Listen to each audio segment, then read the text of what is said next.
जय हिंद सर। नमस्कार। सर क्या हाल है? आपका आशीर्वाद है, आप बड़े भाई हो।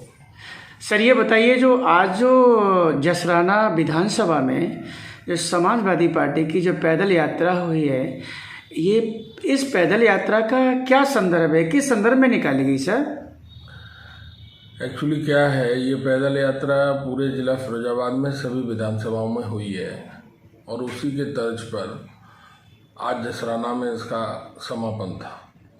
सर ये उद्देश्य क्या था इसका उद्देश्य पैदल क्या था? यात्रा का मुख्य उद्देश्य जो है वो है कि भारतीय जनता पार्टी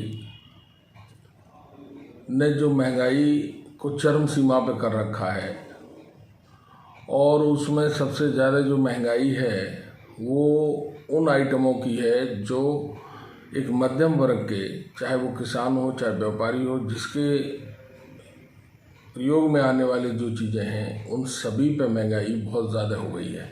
जैसे कि मान लीजिए डीजल है, गैस है, पेट्रोल है, उसके बाद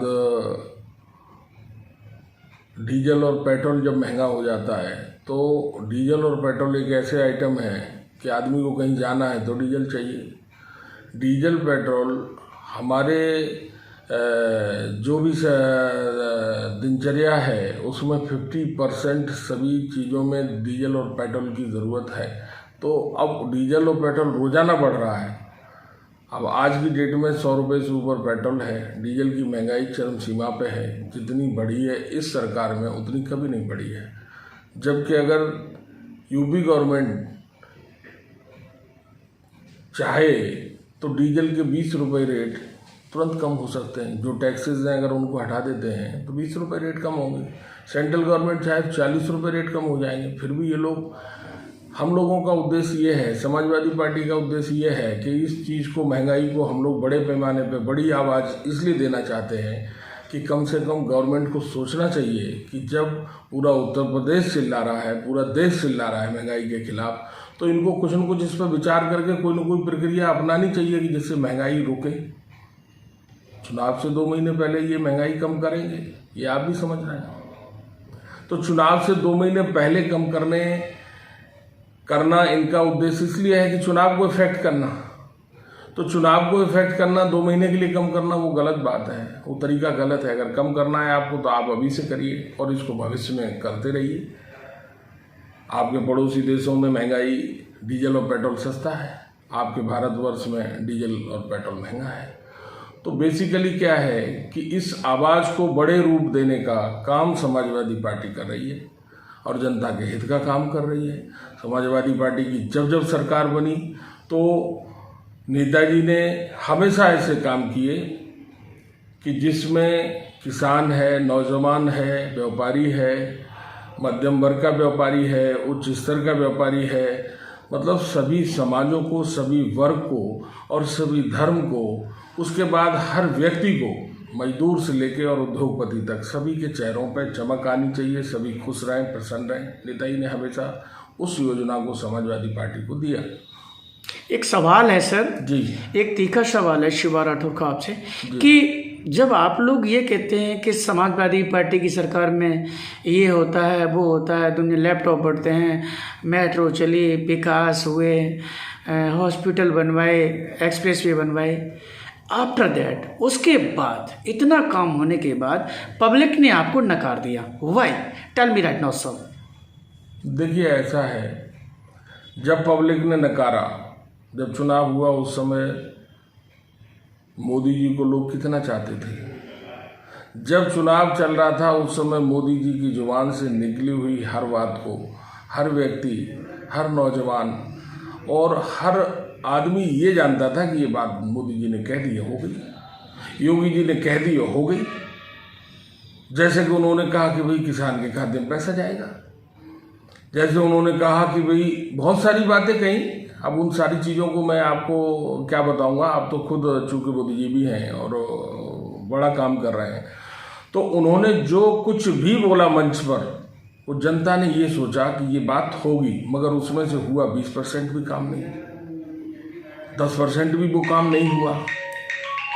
तो सवाल इस बात का है कि उस समय लोगों की ये अपेक्षाएं थी कि हम देश के एक ऐसे प्रधानमंत्री को देख रहे हैं जो चल ही नहीं सकता है, वो दौड़ भी सकता है। मतलब चल ही नहीं सकता, दौड़ भी सकता है, और हर डायरेक्शन में दौड़ सकता है। कोई प्रैक्टिकली दौड़ने वाली बात नहीं है। बात इस बात की है कि वो दौड़ सकता है। और अभी तक जो प्रधानमंत्री देखे वो चल भी नहीं सकते थे, और ये थे प्रधानमंत्री दौड़ने वाले। तो सबकी इनसे अपेक्षाएं थी और उम्मीदें थी, वो सारी उम्मीदें टूट गई। तो समाजवादी पार्टी को तो चूंकि उस समय लोगों को ये लग रहा था कि भाई इनसे तो ये बहुत अच्छे हैं और ये रुके हुए हैं, इनको बहुत दिनों से सत्ता नहीं मिली है, अब इनको सत्ता दे देंगे तो ये सबका उद्धार कर देंगे। मगर उसमें खेल उल्टा हो गया, पूरा देश तो बीमार पड़ गया। अब कैसे पड़ गया, क्यों पड़ गया, इस बात का जवाब देना संभव नहीं है। लेकिन ये निश्चित तौर पर बात सच है कि जब अच्छे लोग पदों पर बैठते हैं तो फिर प्रजा का भी भाग्य बदल जाता है। और जब अच्छे लोग बैठते हैं तो फिर समाज में ऑटोमेटिक एक ऐसी जागृति होती है कि जिससे सबका भला हो, सब प्रसन्न रहें, बीमार न रहें, है ना। तो अब सवाल यह है कि पूरा देश बीमार है। अब कैसे कैसे बीमार है, बहुत सारे तरीकों से बीमार है। तो समाजवादी पार्टी चूँकि हमेशा एक सच्चाई, एक शीशा दिखाने का काम करती रही है और वो कर रही है। हम लोग समाजवादी पार्टी के कार्यकर्ता समझ लो, सिपाही समझ लो, नेता समझ लो, जो भी है, पूरा जीवन पार्टी को दिया है, पार्टी की नीतियों को दिया है।